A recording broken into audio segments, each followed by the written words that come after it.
Hello everyone and welcome to another episode of Poetry Surprises. Well, today I want to talk about authenticity. You see the way I dropped my voice there because I was trying to be serious and sincere.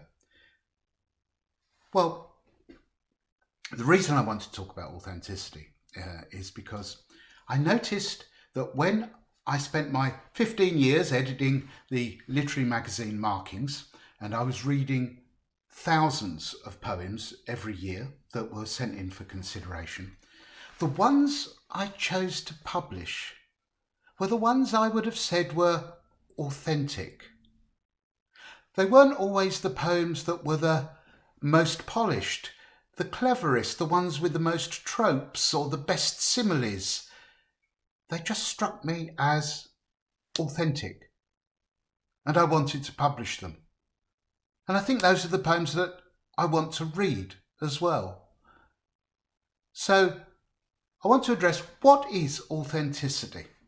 Well, I suppose the first thing that crops to my mind is the famous quotation from Polonius, "To thine own self be true."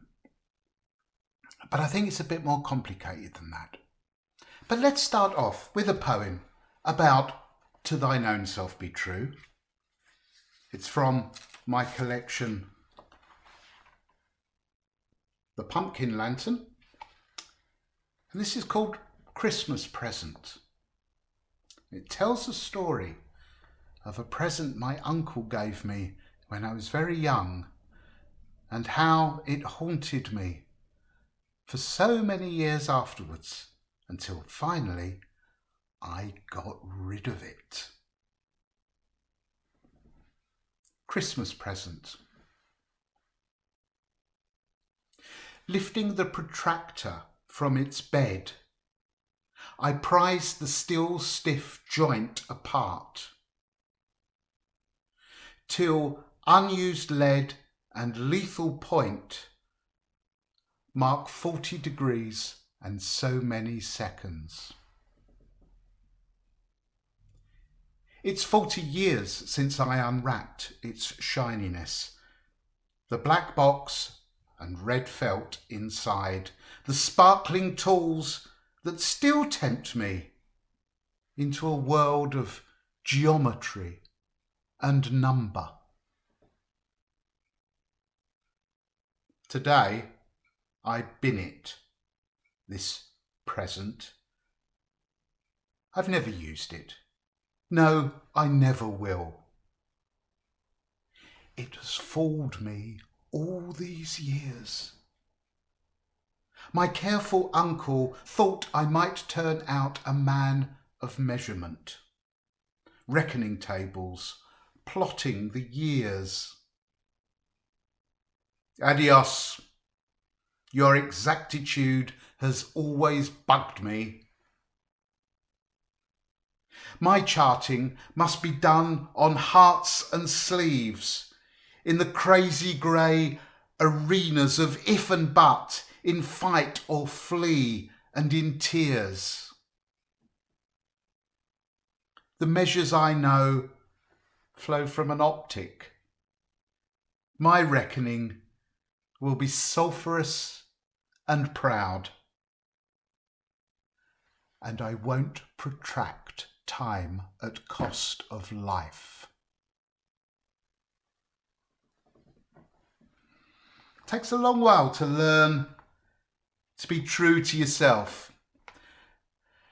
However, I don't think that's entirely authenticity, not as far as poetry goes, and I think that Shakespeare gives us a clue.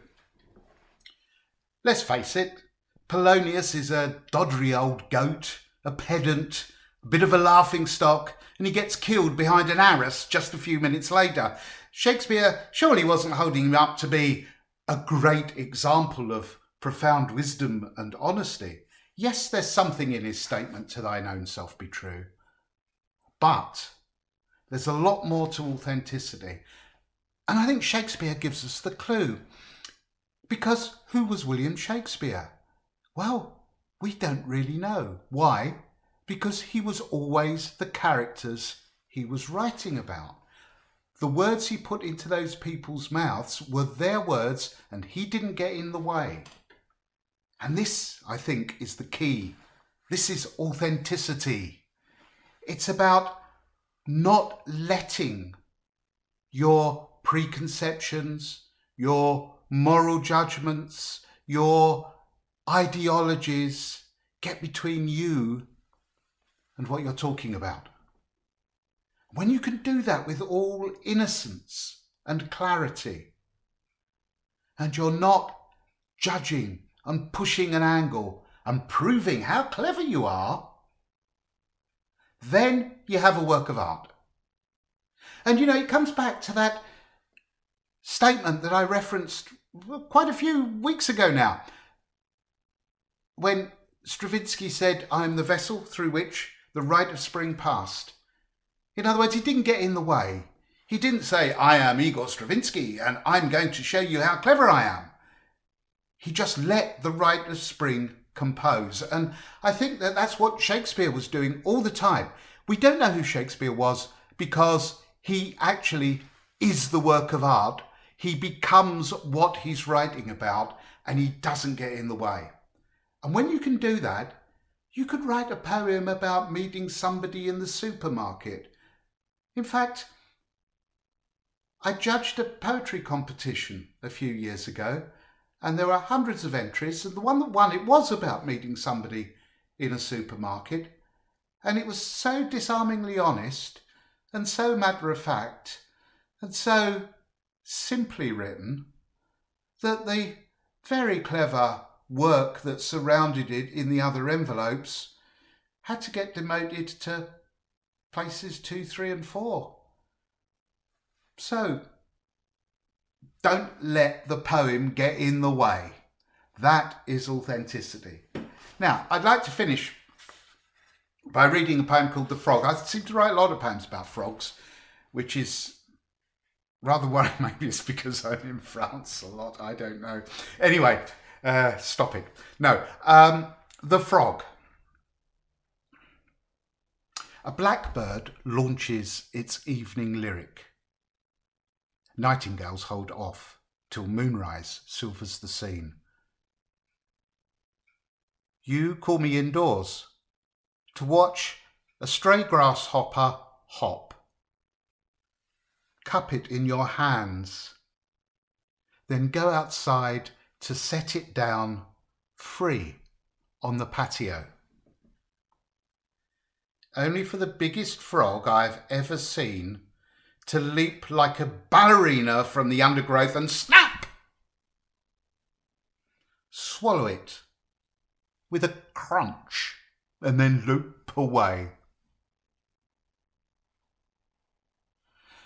I've spent my life reading poems and realise tonight, for the first time,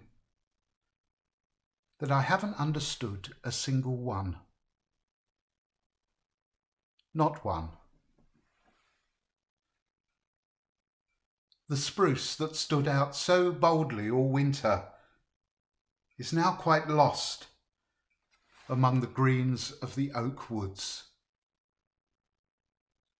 Suddenly, a nightingale sings the world to ash.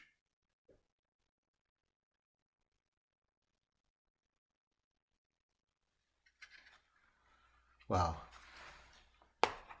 hope you enjoyed that little reflection on authenticity. Achieve that and you achieve everything, I think, as far as writing poetry goes. But remember, it's not all about being yourself. It's about being interested and seeing others as they really are. Okay, bye for now.